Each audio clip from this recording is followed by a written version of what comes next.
সুইডেনে যদি কখনো কোনো নাগরিক কাউকে খুন করে ফেলে তাহলে তার এমন কোনো বড় শাস্তি হয় না, কারণ তখন তার উকিল বা তার লয়ার কোর্টে প্রমাণিত করতে পারে যে এই মানুষটি মেন্টালি সিক ছিল। কারণ এটা তো সত্যি কথা বলতে, একটা মানুষ যদি মানসিকভাবে ভারসাম্য না হারিয়ে ফেলে তাহলে কিন্তু সে কোনো মানুষকে খুন করতে পারে না। অতঃপর সেই খুনিকে যে সাজাটা দেওয়া হয় সেটা হলো তাকে মেন্টাল হসপিটালে পাঠানো হয়, তাকে সেখানে ট্রিটমেন্ট করা হয়।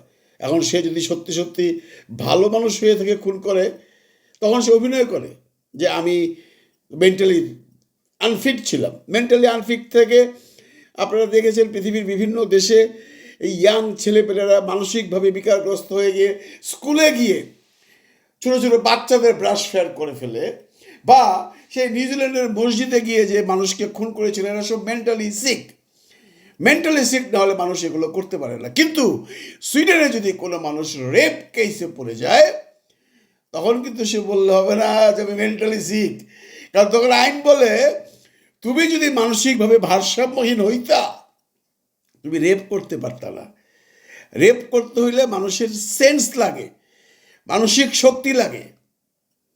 আমি কথাটা কেন বললাম বন্ধুরা, যে দেখেন এইসব দেশে যে আইন একরকম, আমাদের দেশের আইন আরেক রকম। আমাদের দেশের আইন কি ছিল, একটা সময় যখন রেপ কেস হইতো তখন সেই পরিবারের মেয়েটি বা সেই পরিবারটি কাউকে বলতো না, চুপচাপ ঘরে যেয়ে বসে থাকতো। কারণ বললে পরে মানুষ বলবে এই মেয়েটা রেপ হয়েছে, এর বিয়ে হবে না, এর রাস্তায় বেরোতে পারবে না, মহল্লায় মুখ দেখাইতে পারবে না, চুপচাপ সহ্য করতো। তারপর দিন পাল্টায় কী হয়েছে, আস্তে আস্তে প্রতিবাদ শুরু করছে মেয়েরা। সবাই বলছে যে না আমাকে রেপ করছে, আমি এটার বিচার চাই। থানায় গেল। প্রথম দিকে আমরা কি দেখছি, বিভিন্ন সিনেমাতেও দেখছি, পুলিশ অফিসার সাহেব জিজ্ঞেস করতেছে আপনার কোন জায়গায় হাত দিয়েছিল, ওই সময় উনি কোথায় ছিল, ওই সময় উনি আপনার কতটুকু পরেছিল, ওনার পরনে কী কাপড় ছিল, আপনার কাপড় কোথায় ছিল। এইভাবে বলতে বলতে বলতে বলতে মেয়েটার এমন একটা অবস্থা করে ফেলায়, মেয়েটা লজ্জায় আর কথা বলতে পারে না। সেই দিনও অতিক্রম হয়ে গেছে, এখন এত ঝামেলা হয় না।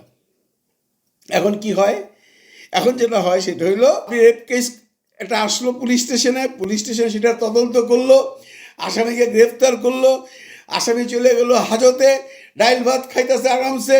পুলিশ মহোদয় বিভিন্ন জায়গায় খোঁজ খবর নিয়ে কোনো সময় মাল খাইয়া চুপ হয়ে গেছে। ধীরে ধীরে ধীরে ধীরে এটার 180 দিন পার করে দিল, সেই রেপিস্ট জামিন পাওয়া গেল।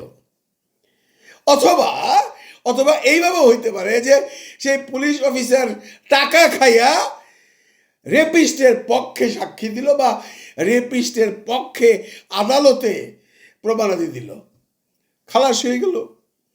চলছে, বাংলাদেশে চলছে। বহু রেপিস্ট এরকম এখনো বাইরে আছে, বহু রেপিস্ট এখনো জামিনে চলে আসতেছে। কিন্তু এইবার এই যে আসিয়া, আরে 8 বছরের শিশু, আপনারা যারা দেখতেছেন তাদের পরিবারে যদি কোনো 8 বছরের কোনো মেয়ে শিশু থাকে তাহলে তার দিকে তাকান, দেখেন তার তো কিছুই হয় নাই এখন পর্যন্ত। সে নারী কি, সে তো কোনো একটা যুবতী হয় নাই, একটা শিশুকে রেপ করছে। এইবার আর যাইব কই, বাংলাদেশের মানুষ উত্তাল হয়ে গেছে। স্টুডেন্টরা সারা রাত পরশুদিন যখন আপনারা সব ঘুমাচ্ছেন, পরশুদিন সারা রাত মশাল মিছিল করছে ঢাকা ইউনিভার্সিটি, জাহাঙ্গীরনগর ইউনিভার্সিটি, তারপর দিন রাত এটা তো চলছেই। সকল শ্রেণীর মানুষ এটার বিচার চায়। এত কিছুর পরে আমাদের যে মন্ত্রী মহোদয় আছেন, আসিফ নজরুল সাহেব আসলেন আজকে, এসে ডিক্লেয়ার দিলেন 90 দিনের মধ্যে ফাঁসি দেওয়া হবে, বা 90 দিনের মধ্যে বিচার করা হবে। 90 দিন মনে থাকবে আপনার? 90 দিন পরে আসিয়ার কি হয়েছিল আমার তো মনে হয় না মনে থাকবে, কারণ এই 90 দিনে আরো কত ঘটনা ঘটবে। মানি না নজরুল সাহেব, মানি না জাহাঙ্গীর সাহেব 90 দিনের বিচার, আমরা 9 ঘন্টার বিচার চাই। আজকে আপনারা বিভিন্ন কন্টেন্ট মেকারের কাছে যায় দেখেন, একটি মানুষ সমর্থন করে নাই, একটি স্টুডেন্ট সমর্থন করে নাই, একজন নাগরিক সমর্থন করে নাই। সবার কথা হইলো এই 90 দিনের বিচার আমরা মানি না, আমরা 9 ঘন্টার বিচার চাই। মানবাধিকার লঙ্ঘন হয় না, ওরা মানবাধিকারের থোড়াই কেয়ার করে, আমরা কেয়ার করি কি? আমরা দুর্বল রাষ্ট্র? আমরা কি ফকির নি যে আমাকে মানবাধিকার দেখতে হইব। আমরা একটা স্বাধীন দেশ, এখানে মানুষ স্বাধীনভাবে থাকতে চায়। এই স্বাধীনতার জন্য ৭১ যুদ্ধ করছে, এই স্বাধীনতার জন্য আবার এই আগস্টও যুদ্ধ করছে, ২৪-এর। কি পাইছি আমরা? আইন তার নিজস্ব গতিতে চলতেছে। আসিফ নজরুল স্যার আজকে আইসা বেশ ফলাও করে বক্তৃতা দিয়ে গেল, আমি ৯০ দিনের মধ্যে বিচার করব, ১৫ দিনের মধ্যে এটা রিপোর্ট দিতে বলবো, এবং সেই অফিসার যদি কোনো কারণে রিপোর্ট দিতে ব্যর্থ হয় ১৮০ দিন পার করে দেয়, জামিন হবে না। ১৮০ দিন পর রেপিস্ট আবার বাড়িয়ে গেল। এগুলো সব উনি সরাই দিতেছেন। ঠিক আছে, মানলাম আপনার হাত আইনে বাধা, কিন্তু আইন তো মানুষের জন্য। মানুষ কি চায় দেখেন, বাংলাদেশের একটি মানুষ চায় না যে এই রেপিস্টদের বিচার ৯০ দিন পরে হোক বা ৯০ দিনের মধ্যে হোক। আপনি যতই সংস্কার করেন, কেউ মানছে না এই বিচার। স্যার আপনি আজকে ভার্চুয়াল মিডিয়াতে ঘুরে দেখেন, স্যার আজকে আপনি বিভিন্ন ইউনিভার্সিটির বাচ্চাদের কথা শুনেন, স্যার আপনি আজকে বিভিন্ন গণমানুষের কথা শুনেন, একটি মানুষ চায় না যে ৯০ দিন অপেক্ষা করতে। এমন একটা ঘটনা ঘটায় দিছে এই নরপিশাচগুলা, মানুষের হৃদয়ে নাড়া দিছে। একটি মানুষ নাই বাংলাদেশে যে আপনাকে সমর্থন করছে, সেটা ঠিক আছে ৯০ দিন মেনে নিলাম। কারণ আমরা জানি ভাই, ৯০ দিনের মধ্যে অনেক কিছু ঘইটা যাইব। আপনি দেখতেছেন তো অবস্থা, সমস্ত কিছুই আপনার নখদর্পণে আছে। কারণ আপনি একটা মিনিস্ট্রি পালছেন, আপনি একজন দায়িত্বশীল মানুষ।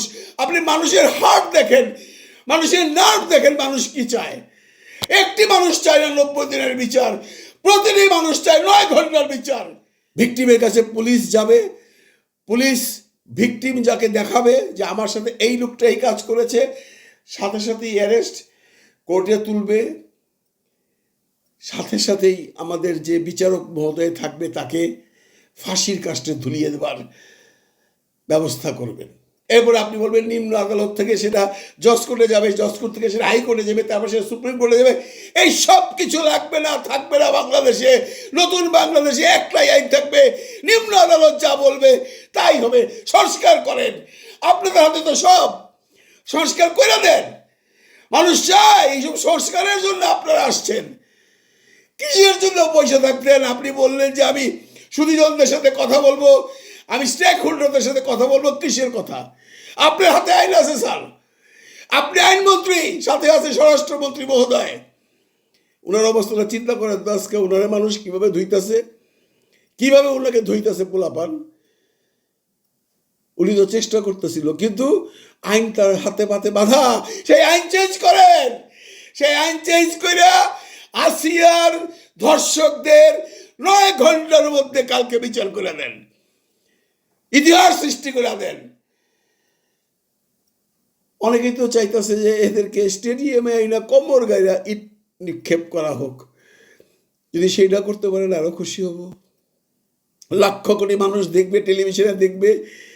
এবার আপনি বলতে পারেন যে এইগুলা করলে তো আমরা মানব অধিকারে ফাইসা যাব, ফাঁসলে ফাঁসুম। আমরা তো এমন আলাদা, আমাদের কাছে কেউ আছে?